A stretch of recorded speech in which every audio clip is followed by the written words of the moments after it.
السلام علیکم ګرانو محترمینو ملګرو، هیله لرم چې ټول به راته روغ او جوړ وئ او د صحت کلي به مو پر تن وي. دوستانو، که تاسو زموږ د یوټیوب چینل کې نوي یاستئ نو زموږ د یوټیوب چینل در سره سبسکرایب کړئ او په څنګ کې ورسره د بیل نشان کلیک کړئ او آل انتخاب کړئ ترڅو زموږ هره نوې ویډیو تاسو ته له هر چا څخه اول در ورسیږي. دوستانو، نن درته په ډیر زیات خوندوره ویډیو کې حاضر شوی یم چې څنګه کولی شو چې د ریاضي مشکل سوالونه د موبایل په ذریعه حل کړو. نو په ډیرې اسانۍ سره، هغه هم د کیمرې په واسطه. نو تاسو به لومړی راشئ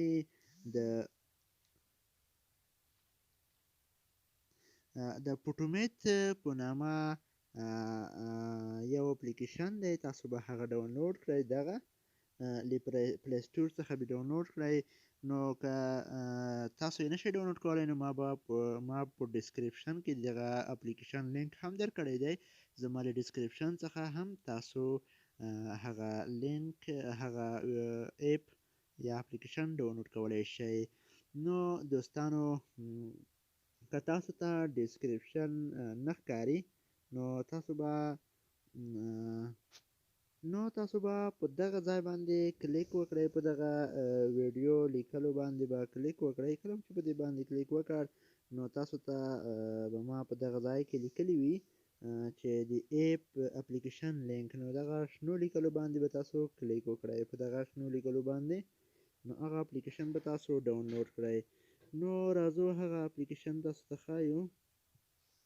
هغه اپلیکیشن زه اوپن کوم. کله چې دغه اپلیکیشن تاسو اوپن کړئ نو د دغه انټرفیس دا رقم راځي. هلته یې ویل دي چې how old are you، یعنې تاسو د څو کالو یئ. نو زه ورته لیکم چې د 22 کالو او نیکسټ کلیک کوم. کله چې نیکسټ کلیک مې کړ نو دلته ته وایي چې آیا تاسو سټوډنټ یئ او که ټیچر یئ او که همداسې استاد یئ، بل څه یئ. نو زه ورته لیکم چې ټیچر، یعنې زه ټیچر یم. زه په ټیچر باندې کلیک کوم، یا هم سټوډنټ یم، سټوډنټ باندې کلیک کوم او ډن کلیک کوم. کله مو چې ډن کلیک کړ نو په علاوه باندې کلیک کوو. نو دغه آپشن راغی. نو دغه آپشن تاسو دغه ځای ګورئ. دغه ځای به تاسو په کتابچه Hey کې یا there. هم په کتاب کې Subscribe to my لیکل شوی channel وي. and نو also دغه press this ځای bell به د icon. هغه سوال سره برابر کړئ په کیمره باندې او عکس به ترې واخلئ.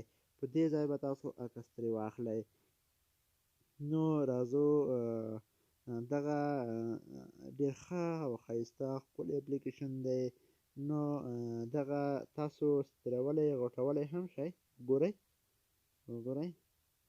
چې څومره یې غټولی شئ.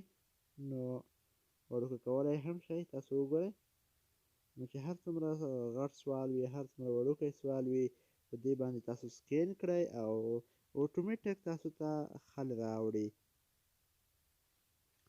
نو دا تر ټولو ښکلې طریقه وه د ریاضي د مشکلاتو لپاره تر ټولو ښایسته اپلیکیشن دی. نو د داسې نورو ښایسته ویډیوګانو لپاره له موږ سره اوسئ.